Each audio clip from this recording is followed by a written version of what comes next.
ሁሉም ሙስሊም የአላህ መልእክተኛን አለይሂ ሰላቱ ሰላም እወዳለሁ ይላል። ግን የአላህ መልእክተኛ አለይሂ ሰላቱ ሰላምን ትእዛዝ ይከተላል? እሱን በማስረጃ የምንመለከተው ይሆናል።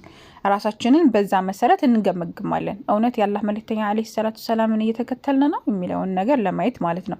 ሁላችንም የአላህ መልእክተኛ አለይሂ ሰላቱ ሰላምን ከወደድን ሸፋዓቸውን እንፈልጋለን። እሳቸው እንዳማልሉን ከአላህ ሱብሓነሁ ወተዓላ ጋር እንዳስታርቁን እንፈልጋለን የትንሣኤ ቀን እና የዚህን ነገር የሚያሟላው ምን አይነት ሰው ነው? እሳቸውን ሸፋዓ እንዳገኝ ወይም በእሳቸው ሸፋዓ ደስተኛ እንደሆነ የሚያደርገው ነገር ምንድን ነው? ቃለ ረሱሉላህ ሰለላሁ ዐለይሂ ወሰለም የአላህ መልእክተኛ ምን ይላሉ?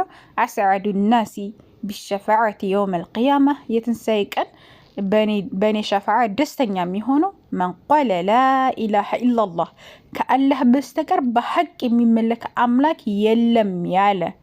ይህ ብቻ አይደለም፣ ኻሊሰን ሚን ቀልቢህ ከልቡ በትክክል ኢኽላስ ኖሮት ወይም ደግሞ ከልቡ አምኖበት በስነ ስርዓት በትክክል ከአላህ በስተቀር በሐቅ የሚመለክ አምላክ የለም ያለ ሰው ይህ ሰውዬ አስዐዱ ናስ ሆነ፣ በጣም ደስተኛ ሆነ በነቢ መሐመድ ሰለላሁ ዐለይሂ ወሰለም ሸፋዓ ማለት ነው።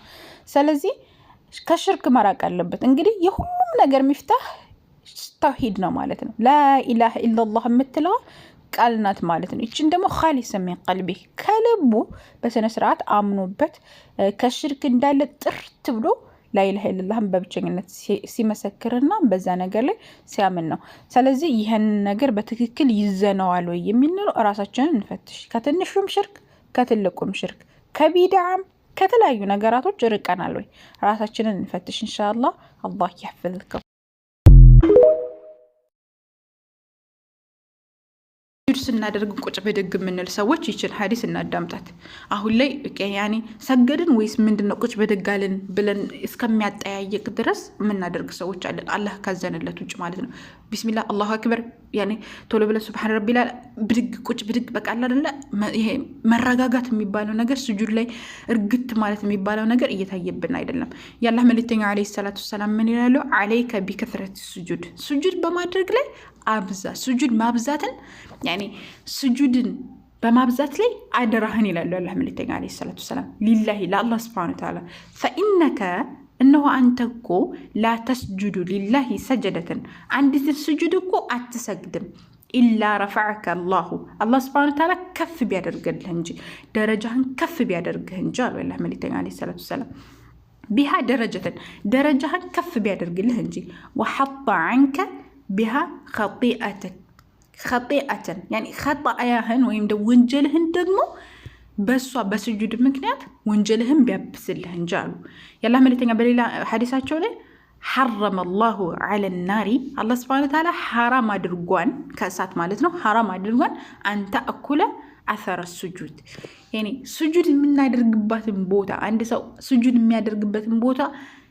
ሐራም አድርጎባታል እሳትን እንዳትበላ ማለት ነው። ሐራም አድርጎባታል። በፍጹም ልትበላው አችልም ማለት አላህ መልእክተኛ አለይሂ ሰላቱ ሰላም ሰሂህ ሙስሊም ሐዲስ ቁጥር 488 እና ሰሂህ ቡኻሪ 7437 ላይ ማለት ነው። ስለዚህ ስጁድ ማብዛት ላይ አደራችንን በምንችለው አቅም ስጁድ እናብዛ። ያ ጀማዓት ለኸይር ቁጭ ብድግ ይሆናል አይደል? ጡሴ ከሰውነታችን ያለን የሚመስለው ሱብሃንአላህ። እንደዛ እንደው የሆነ አላህ ያኒ ሐጃ የለንም እንደ አላህ ሱብሃነሁ ወተዓላ ዘንድ ወላሂ አላህ ይዘንልን እና ቁጭ ብድግ ከምንን እርግት ያለ ሰላት እንስገድ። በቃ የሆነ እንትን ያለው ኹሹዕ ያለው አላህ ሱብሓነሁ ወተዓላ መፍራት ያለበት በቃ የሆነ ሐጃ አለን ወላሂ። በጣም ብዙ ስጁድ ላይ ዱዓ እናድርግ። በጣም ብዙ የሚባሉ ነገራቶች አሉ። እነዚያ እናድርግ፣ ዚክር እናድርግ ስጁድ ላይ እና እንደዛ አድርገን ስጁድ በማብዛት ላይ አደራ ብለዋል የአላህ መልእክተኛ። አደራችንን እንወጣ። አላህ ያህፍዝከም። አሰላሙ አለይኩም።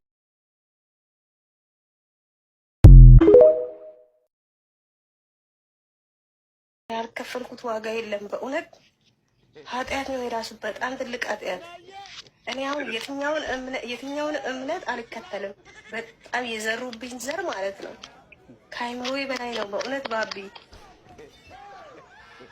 ገብርኤል ይላሉ ሻማ ይበራል፣ ቂጣ ትበላለ፣ ቡሌ ትበላለ፣ መልስ የለ። ሚካኤል ይላሉ ሻማ ታበራለ፣ መልስ የለ። በአንድ ልደታ በሁለት ሚካኤል በሶስት ገብርኤል በ21 ማርያም በ27 ያላበራሁት ሻማ የለም።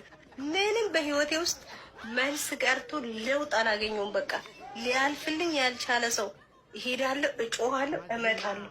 ቅዳሴ ለሊት እገባለሁ።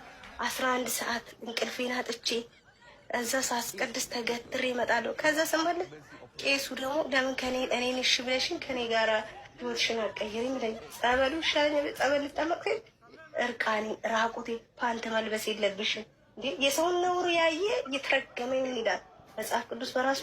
የሰውን ነውር የሚያይ የተረገመ ይሁን ይላል ራሱ ኢየሱስ ክርስቶስ ነው የሚለው። ይሄንን ራቁትን ያለ ፓንት ነው ቄሱ የሚያስጠምቅ።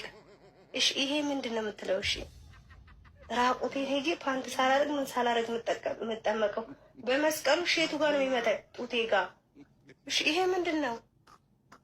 ጡቴን ቂጤን ምናምን የሚደባብሰው። ፈውሱኝ ፈውሱኝ አባ ፈውሱኝ አባ ፈውሱኝ ቂጤን ጡቴን። ይሄ በጣም ነውር አይደለም? የሴት ልጅ ነውር የሚያይ በእውነት እውነቴን ነው የምላቸው የተረገመ ይሁን ነው የሚለው። ይህ ምን አይነት አስተምሮት ነው? በእውነት ውስጡ ገብታችሁ ቆም ብላችሁ ስታየው እንዴ እኔ እያበድኩ ነው ወይስ ሳጠምቅ ነበር ታውቂያለሽ? ቆይ ራሴ እንዴ በህልሜ ነው በውኑ ዓለም ነው ያለሁት እምነት ውስጥ ብዬ ቆሜ ራሴን አያለሁ። ራቁቴን ተጠምቄ እወጣለሁ። በርጌታ ይዳብሰኛል። ሲፈልግ እንደፈለገ ፈውስ ነው ይለኛል።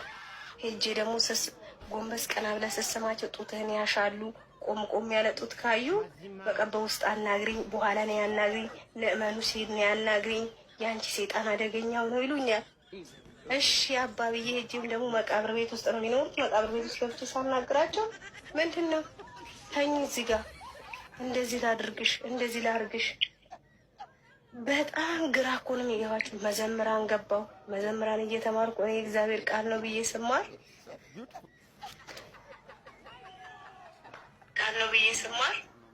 አትደውልባት አንተ ተገጠኝ ልክ 11 ሰዓት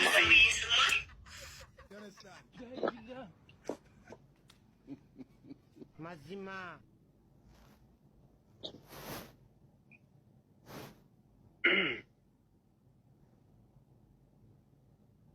አንድ እከክ አሮጊት አለ ቀልቤ ነበረው ከኔ ጋር ምን ሆነሽ ነው አለኝ። ምን አባህ ገባ ብዬ ብሎ ካረኩት ማይ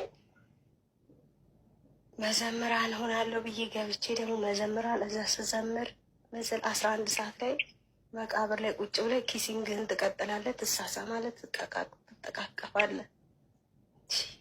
በቃ እኔ ግራ ግብት ታዲያ የትኛው ሃይማኖት ነው እውነት ያለው ብዬ ስጠይቃቸው እንዲህ አንቺ ከመናፍቅ ጋር ውለሽ ነው ወይ መጣሽው ሲሉኝ እሺ ብዬ ዝም ብዬ ሆዴም ሞላለሁ። ምግቡ ምኑ እንደሆነ ያማልልሃል። እዛ በቃ ግባለ እሑድ ምናምን የመጣው ምግብ ዘኪው ዳቦ ምኑ ምኑ በቃ ድርቆሹ አይቀር ምኑ አይቀር የሰንበት የቤቱ ጠላቁ ስክር ብዬ እሑድ ወደ ቤቴ እናቴ ገብቼ በቃ እንደፈለኩ ነው የምትሆነው። በቃ ምግቡ በጣም ነው የሚጣፍጠው። እሱን እየበላ ዝም ነው። አረ ዝም በይ፣ እዚህ ቤት እኮ አይጠየቅም ጥያቄ። ዝም ብለሽ ምግብሽን እየበላሽ መኖር ነው። አሜን አሜን አሜን እሺ ነው የምትይው። እስከ መቼ ማንነት ጥያቄ ይዞኝ እኖራለሁ እኔ? ኢየሱስ ማን? የታባሽ ስለ ኢየሱስ እንዴት አባሽ ትጠይቂያለሽ? እጄንና እጄን መስቀል አድርጌ ገብርኤል ሲሆን ቦሌ መድኃኒዓለም፣ ሚካኤል ሲሆን ካሳንቺስ ዑራኤል፣ ማርያም ሲሆን ገብርኤል ሲሆን ቤተ መንግስት ጋር በቃ መድኃኒዓለም የማልሄድበት የለም። ምንም በህይወቱ ሰው መልስ ያጣል። መልስ የለም እንዴ እኔ ከዚህ ሁሉ ስቃይ በቃ የመጣብኝን ሁሉ ጠይቃለሁ ብዬ እኔ ስለ ኢየሱስ ስለ ገርላት ምናምን ታምረ ማርያም ይሄ ስለ ኢየሱስ ምናምን የሚለውን እጠይቃለሁ ካልክ ተፈንክተህ ትወድቃለህ። ስለ ገድራት ስለ ታምረ ማርያም መጽሐፍ ቅዱስ በእጅ መያዝ አይፈቀድም ኦርቶዶክስ ቤተክርስቲያን ውስጥ። አሁን ደግሞ የሚገርም ጥይት የሆነ ጠያቂ ትውልድ መጥቷል። የት አባቱ እንደሚገባ ነው ግራ ይገባኝ። ጴንጤና ሃይማኖት ጴንጤና ኦርቶዶክስ የት እንደሚገባ ህፃኑ ራሱ በቀደም የሆነ ሲጠይቅ በጣም ነው የሚገርም። በቃ ጠያቂ ትውልድ ተፈጥሯል። የት እንደምትሄዱ ከአሁኑ መኖሪያችሁን አዘጋጁ። እውነቴን ነው የምልህ፣ በጣም ጠያቂ ትውልድ እየመጣ ነው። እኛ ግራ ገብቶን ወጣን፣ አፋችንን ዘግተን ተደብድበን በጫማ በምን ሳይቀር የወጣ ነው። ወጥተን ዝም ፕሮቴስታንት ጋር ሄደን መጽሐፍ ቅዱስ ተማርን። ገልጠው እንድንማር አረጉኝ። እኔ ክርስቲያኖች ኢየሱስ ፍቅር ሊሰጠን ነው የመጣው ይላሉና እውነት ሰይፍን ሊመዝነው በሰው ልጆች ላይ ወይስ ለፍቅር ነው የመጣው የሚለውን እንመልከት ማለት ነው። ማቴዎስ ወንጌል ምዕራፍ 10 ከቁጥር 34 ላይ በምድር ላይ ሰላምን ለማምጣት የመጣው አይምሰላችሁ ሰይፍን እንጂ አለ። ገባችሁ? ሰይፍን ሊመዝነው የመጣው ታዲያ ኢየሱስ ክርስቶስ ሰላምን ሊሰጣችሁ አይደለም። ሰላምን ለማምጣት አልመጣሁም። ያው 4 ነጥብ ዘጋው። ኢየሱስ ክርስቶስ ሰላምን ሊሰጥ አይደለም ወደዚህ ምድር የመጣው ሰይፍን በሰው ልጆች ላይ ሊመዝነው፣ ሰውን ከአባቱ ሴትን ልጅ ከእናቷ ምራትን ከአማቷ እለይ ዘንድ መጥቻለሁ አለ። የመጣበት ዓላማ ለምንድን ነው ሲባል በሰዎች ላይ ሰይፍን ለመምዘዝ ከዛም ደግሞ እናትን ከልጇ ልጇን ከምራቷ ምራትን ከአማቷ ለመለየት መጥቻለሁ አለ። ይሄ ነው የእናንተ የፍቅር አምላክ። ለምን ዓላማ እንደመጣ ራሱ እናንተ አታውቁም። እሱም ራሱ የተናገረውን እንኳን ራሱ አታጸድቁም ማለት ነው። ለምን እንደሆነ ብቻ አልገባኝም። እድሜ ልካችሁን እንደሸፋፈናችሁ በምድር ላይ እሳትን ላዘንብ ነው የመጣሁት ይላል። ቀጣይ እናየዋለን ማለት ነው። ኦኬ፣ በሰው ልጆች ላይ ሰይፍን ልመዝ እንጂ ሰላም ልሰጣችሁ አልመጣሁም። ይሄ ማን ነው የሚናገረው? ራሱ ኢየሱስ ነው። ስለዚህ የፍቅር አምላክ ብላችሁ አትስበኩ ማለት ነው። ለማያውቅ ለደንቆሮች ስበኩ ሄዳችሁ